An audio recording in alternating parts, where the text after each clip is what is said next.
ग्वाले न गोपी ॾिठी हीअं का ॾिसे जे त सारी न बंसी न बन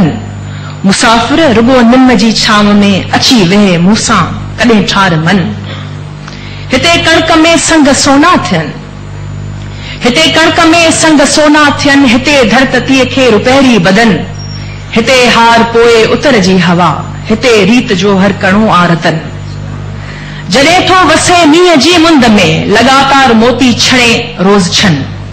जॾहिं सिंध ते सुरमई रातुड़ियूं खसे निंड नैणा असांजे गगन ॾिसी चेट जो चंड आकाश में असांखे अचे यादि पंहिंजो सजन इहा सिंध काबो बि काशी बा चवे छा बि को शेख या ब्रह्मन उन लाइ बनवास भोगियूं पिया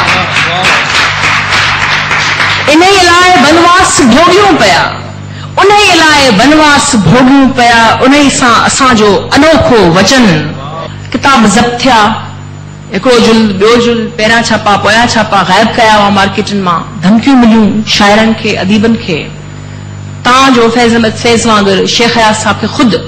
मुख़्तलिफ़ जेलुनि में साहिवाल जेल जी डायरी हुनजो वॾो हिकिड़ो असां ॾिसूं था यादगिरी वारो हिकिड़ो किताब आहे पर असांजो उहो शाइर झुकियो न विकियो न ऐं उनखे टेम करे कोन सघिया ऐं आउं सम्झां त इहो असांजो फ़ख्र ऐं असांखे इंतहाई ख़ुशी महसूस थिए थी जॾहिं अहिड़नि किरदारनि ते असीं ॻाल्हायूं था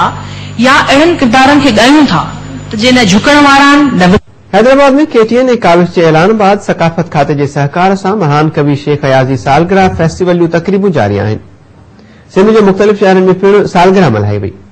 सिंध म्यूज़ियम हैदराबाद में शेख हयात फेस्टिवल जे मौक़े ते राति जो राग रिहाण वारी महफ़िल रचाई वेंदी जंहिं में नामियारा फ़नकार पंहिंजे फ़न जो मुज़ाहिरो कंदा।